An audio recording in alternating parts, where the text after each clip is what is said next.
Hai guys, kami dari kelompok 7 akan membahas tentang mental health dengan tema Positive Mind, Positive Life. Jadi pembahasan hari ini kita ngobrol-ngobrol santai aja ya seputar kesehatan mental. Oke, nggak perlu lama-lama lagi lah ya. Sekarang kita kedatangan bintang tamu, Fajar Safa sama Fatan Salim. Halo. Gimana nih kabarnya, Fajar? Baik, Alhamdulillah sehat ya. Iya. Sekarang kesibukannya ngapain aja nih? Kesibukan gue sekarang di rumah aja sih, kayak kuliah juga online, kadang main game di rumah, gitu-gitu aja sih keseharian gue. Sama sih, bahan makan gitu doang. Nah, kalau lagi mau main mungkin keluar gitu. Sama teman-teman gitu. Hangout teman-teman. Jenuh gak sih? Atau stres gitu kalau kelamaan di rumah? Oh, di masa pandemi sekarang ini gitu maksudnya. Iya. Jenuh sih yang pasti. Biasa kan kita kan keluar rumah gitu kan, kayak sekolah dulunya offline sama teman-teman. Sekarang online. Bersosialisasi gitu kan, relasi, Kurang tiba- interaksi. Jadi tiba-tiba harus di rumah, diem nggak boleh kemana-mana, jenuh lah yang pasti. Iya. Jenuh banget, pergi di rumah doang nggak boleh kan, terus kalau keluar protokol ketat banget, jadi mendingan di rumah aja lah gitu. Cari aman. Di Di masa pandemi ini kan di rumah aja nih. Kuliah juga kan online. Nah, itu ngaruh nggak sih ke kesehatan mental kalian? Ngaruh banget, apalagi kan kayak di rumah di rumah doang, kayak mau kemana-mana juga nggak bisa kan pandemi, kayak stres gitu, suntuk lah, suntuk, boring. tiba-tiba bisa main sana sini, sekolah, ketemu teman, terus harus di rumah, itu kan stres pasti yang biasa. Kalau lagi orang extrovert gitu kan, tiba-tiba Jadi yang sosial energi dia yang bisa ketemu orang gitu, tiba-tiba harus di rumah gitu, cuma sama keluarga, pasti suntuk lah, butuh ngobrol main gitu. Terus kegiatan yang lo lakuin buat ngatasinnya tuh apa sih? Kalau kegiatan gue buat ngatasinnya sih, gue biasanya sharing sih, kayak gue bersosialisasi, terus minta saran, dan biasanya gue cerita ke orang yang lebih dewasa dari gue, yang mungkin pengalamannya lebih banyak ketimbang gue. Gitu. Karena nggak bisa keluar, jadi kan kita jalin komunikasinya cuma bisa lewat chat, video call, atau bikin Google Meet, Google Zoom gitu kan, buat teman-teman sharing, kayak jalin silaturahmi aja lah gitu. dapat kenal. Kita support. Menurut kalian, apakah kesehatan mental di Indonesia itu perlu diprioritaskan lebih banyak gak sih? Menurut lo gimana? Yes ya, tentunya kayak kesehatan mental itu lebih sama pentingnya dengan kesehatan fisik, apalagi di masa pandemi itu mental orang lagi kayak gini. Orang yang COVID juga kan bukan sekedar sakit fisik doang, dia mentalnya kan juga kena kan gitu, stres ini gimana gitu, nggak boleh ketemu orang. Ngaruh sih, itu ngaruh banget, penting gitu. Lo Patan gimana? Sama penting juga. Terus gimana sih supaya kalian nih meningkatkan kesadaran kepada masyarakat tentang kepentingan kesehatan mental? Speak up ya. Iya, kalau buat meningkatkan kesadaran sih kita speak up sih, kayak maksud gue tuh kayak masalah ini tuh nggak sepele, kayak speak up ke orang-orang terdekat terlebih dahulu, baru ke media-media sosial gitu. Terus juga kayak kita tuh peduli, kita apresiasi yang punya masalah itu, kita dengerin baik-baik, kita kasih support, kita kasih saran segala macam gitu sih kurang lebih. Biar nggak disepelein orang itu loh tentang mental health, karena bahaya ya. Mental health itu benar-benar kayak ngaruhin orang, banyak yang bunuh diri, depresi, sampai kayak Nggak main-main. RSJ makanya penuh, orang-orang gila, maksudnya ya penyakit gangguan mental kayak gitu. Itu perlu sih, makanya kita perlu sharing, kalau cerita perlu banget sharing ke teman-teman, kayak ada masalah apa, sharing, bantu support gitu, cerita sih yang paling penting gitu kan. Cerita, ngobrol sama teman gitu, tukar pikiran gitu. Ngasih masukan gitu. Benar. Terus kenapa sih gangguan mental itu masih dianggap tabu? Masih dianggap tabu karena orang mungkin takut dijudge kali ya, didiskriminasi sama orang lingkungan sekitarnya, kayak lo gila nih, apalagi orang Indonesia gitu kan, masih percaya hal-hal mistis, pasti mikirnya kayak lo kurang ibadah, lo kurang iman, lo kurang dekat sama Allah, kayak gini. Padahal tuh bukan tentang itu doang, karena ini tuh tentang diri kita jadi manusia gitu. Ngerti gak sih, tentang sesama manusia gitu, makhluk sosial gitu. Maksudnya akannya masih tabu karena orang takut dijudge sama orang sekitarnya gitu. Takutnya temen yang ngira dia gini-gini, makanya orang yang jarang takut banget buat speak up tentang hal itu sebenarnya, makanya tabu gitu. Jadi benar-benar nggak bisa disepelein. Nggak bisa disepelein, makanya masih tabu banget Indonesia karena pemikirannya masih kayak gitu kan. Jadi cuma peduli itu tentang kehidupan orang lain gitu-gitu doang, nggak peduli tentang kesehatan mental itu tuh. Terus nih, menurut kalian faktor lingkungan tuh ngaruh gak sih ke kesehatan mental remaja saat ini? Faktor lingkungan tuh menurut gua sangat berpengaruh. Soalnya kalau lingkungan yang baik pasti ngebawa dampak baik buat lu. Terus juga kayak begitu juga sebaliknya, sama halnya kayak nongkrong sama tukang minyak wangi, lu dapat wanginya kayak gitu kurang lebih. Ngaruh sih sebenarnya, bukan dari remaja doang, sebenarnya dari dini tuh ngaruh. Lagi orang tua kan, peran kita sebagai, maksudnya nanti orang tua gitu, itu ngaruh dari lingkungan terkecil gitu. Cara kita didik dari kecil gitu, maksudnya kayak banyak anak remaja sekarang tuh masih terbawa traumatis gitu, misalnya kayak ayahnya maaf yang kayak kasar gitu secara verbal, fisik gitu, itu kebawa sampai sekarang gitu, sampai gede, bahkan aku nggak bisa lupa gitu loh. Makanya itu penting banget, anak banyak trauma, makanya kurangnya dekat sama orang tua gitu loh. Sekarang jadi kurang terbuka, dia lebih percaya sama temennya, makanya banyak yang ngabisin waktu tuh di luar gitu. Mungkin di rumah dia nggak mendapatkan itu, makanya penting banget itu, ngaruh banget.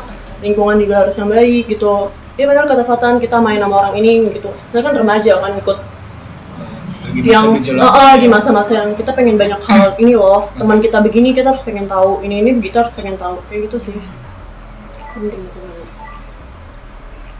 Terus gimana sih self healing versi kalian gitu ketika kesehatan mental kalian itu lagi down gitu? Gimana Fatan? Kalau self healing versi gue sih sederhana, paling gue motoran ke jalan-jalan. Iya, jalan-jalan, dan jalan-jalannya tuh gue sendiri, paling kayak ke Bogor atau lebih ke me time. Iya, lebih ke quality time gue sendiri. Kayak ya mentok-mentok paling gue ke warpat kayak gitu, makan sendiri, motoran kayak gitu sih. Soalnya kan nyari suasana yang sepi sendiri. Iya. Dan biasanya gue malam sih. Gitu. Kalau gue gitu. Yang penting quality time. Kalau gue sih me time, karena maksudnya lebih butuh waktu sendiri gitu loh, dari dengan cara rehat sosial media, nggak main HP dulu. Karena di situ kan banyak melihat orang-orang yang gitu, takut kebawa ke pikiran gue gitu, jadi stres gitu kan. Cuman jadi nggak main HP dulu lah buat beberapa hari, beberapa saat, sampai mood gue tuh lebih baikan gitu. Kalau off sosmed dulu ya? Walaupun kayak gitu, maksudnya kayak di akun gue suka banget loh. Cuman kan sekarang kan karena kuliah ya, kalau enggak tuh gue suka di WA gitu loh. Kayak nggak WA gitu, chat orang di saat lo lagi pusing, stres, lo jadi malas nggak sih buat ngobrol sama orang tuh, malas banget kan. Lagi dapet chat kayak ya di telepon itu gue enak banget, jadi makanya gue off WA dulu, maksudnya kayak nggak main HP dulu lah buat beberapa saat. Terus gue nggak nyari kesibukan dengan nggak main HP itu dengan cara ya gue masak di rumah, masak hal yang gue suka, gue baking, beres-beres rumah, itu sih lebih ngabisin waktu me time gitu, nyari kesenangan buat diri gue sendiri, lakuin kegiatan positif. Dampak apa aja yang lo rasain bagi kesehatan mental lo di saat merebaknya pandemi COVID-19? Dampaknya sih banyak sih, apalagi pertama tentang sekolah sih ya. Iya, sekolah online gitu, yang biasanya kita offline kan, ke sekolah pagi-pagi. Itu tuh sebenarnya ngaruh juga ke fisik ya kan, kalau misalnya kita pagi bangun gitu kan segar gitu badannya, kayak sehat aja, upacara, ada senam gitu. Terus di sekolah juga pasti kan gerak gitu, nggak kayak di rumah gitu. Jadi sih sekolah ketemu teman, terus bawa tugas apa-apa gitu kan gampang, terus gue nerangin kan langsung masuk gitu, nggak kayak sekarang kan kalau Zoom ya nerangin sih, cuman nggak langsung ngerti. Komunikasinya tuh kurang aja gitu, ada yang bermasalah lah. Kurang efisien. Jadi paling pertama tuh sekolah sih masih online kan, kalau sekarang kayak gitu. Kalau gue dampaknya sih kayak lockdown tuh yang di masa pandemi ini. Iya, nggak bisa mudik itu. Iya, nggak bisa mudik. Gue kemarin mau mudik tuh jadi nggak bisa. Jadi ya, yang seharusnya gue ketemu keluarga gue di kampung jadi enggak. Jadi berapa tahun tuh gue nggak, 2 tahun. Ini tahun ketiga. Alhamdulillah tahun ini bisa kan. Alhamdulillah ini bisa. Cuman yang kemarin gue agak down sih gara-gara itu nggak bisa mudik. Yang seharusnya gue setiap tahun Lebaran ketemu keluarga di kampung, malah enggak mau tetap di sini. Kumpul keluarga biasanya tiap tahun kan, silaturahmi gitu. Lebaran. Saudara-saudara gitu kan. Jadi enggak ini. Terus apa lagi kira-kira Lockdown selain mudik sih ini sih stres-stresnya kita nggak bisa keluar itu paling penting ya, karena kita mau beli apa-apa sekarang takut buat ketemu orang gitu kan. Tapi banyak juga sih yang orang-orang kena COVID terus juga kemana-mana yang seharusnya dirawat malah enggak, kan banyak juga orang yang melanggar kayak gitu loh, apalagi kalau dia nggak swab. Memang kita nggak tahu. Banyak gitu. juga Kita mau penyakit kemana-mana gitu. yang enggan buat dirawat juga. Zaman-zaman lockdown itu parah sih. Iya. Tetangga gue juga ada yang kena COVID, dia tuh nggak mau dirawat, jadi kayak di rumah diem gitu. Jadi dia pesen makan dia karantina mandiri, dia yang seharusnya dirawat dia nggak mau. Ya gitu. Ngerugiin orang sekitar sih. Ngerugiin orang sekitar juga. karena kan menyebar gitu.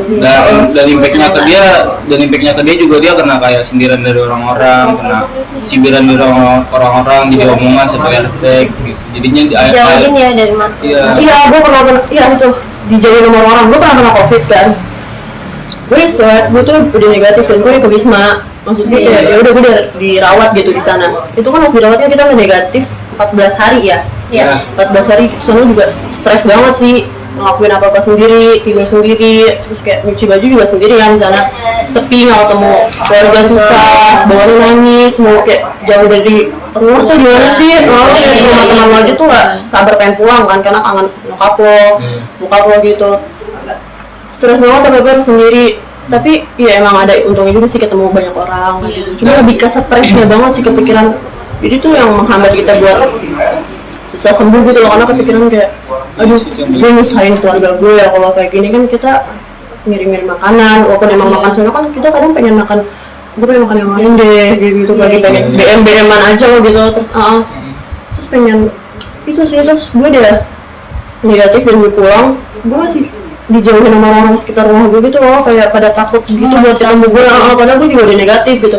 Itu mental gue kena banget sih, bener kena itu kayak gue kayak orang penyakitan, yang bener penyakitan gak boleh. Nanti jadi orang merasa berdosa aja di rumah. Padahal udah fix sembuh gitu. Udah fix sembuh, udah di swab juga. Masa orang gue harus nempelin negatif di depan masyarakat ya itu jaga-jaga aja gitu. Terus orang-orang sekitar gitu di diskriminasi lah, makanya itu mungkin juga salah satu jadi banyak orang yang nggak mau swab ya, karena dia takut dikucilkan orang-orang sekitar kan. Itu sih yang paling parah. Jadi itu ngaruh banget ke mental gitu. Jadi takut gitu, makanya jadi takut banget keluar rumah ya, karena lo takut kena COVID lagi dan lo takut hal itu kejadian lagi gitu. Karena kena COVID itu mental itu sangat bisa buat down banget ya. Down banget gitu, bukan hanya sakit fisik doang kayak lo pusing, COVID gak bisa nyium ini. Enggak, cuma lo juga kena mental banget. Gue kapan sembuh, gue urusan orang-orang sekitar gue stres, gak bisa ketemu, gue sembuh gak ya.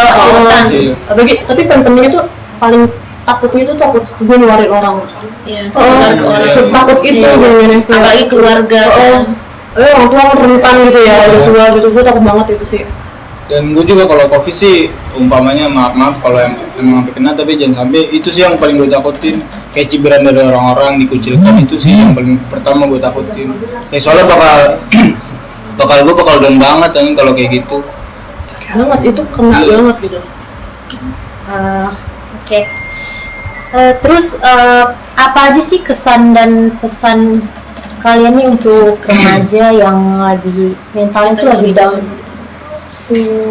Kalau pesan gue sih kayak lu lakuin aja apa yang mau bikin lu seneng gitu. Jadi nggak peduli, jangan dengerin omongan orang lain. Menurut gue gitu sih, kayak ya udah lu lakuin aja apa yang bikin lu seneng. Menurut gue sih gitu. Ya sih itu penting, cuman yang pertama tuh lo harus berdamai sama diri lo sendiri. Sharing tentang, perlu banget cerita ke teman lo gitu, terus cerita kalau butuh support dari orang sekitar lo, itu butuh banget. Yang penting mah ngobrol. Ngobrol terus itu sih pertama pesannya. Terus yang kedua tuh kayak positive thinking sih, kayak kalau misalnya stres, ya gue tahu itu berat, cuma tuh jangan terlalu pikirin banget gitu. Lo harus juga butuh gimana caranya lo bisa ngelewatin ini. Lo tuh bahagia gitu, maksudnya kayak jangan mau stuck di satu titik dulu. Makanya lo bisa dengan teman lo dan kalau lo ya lo harus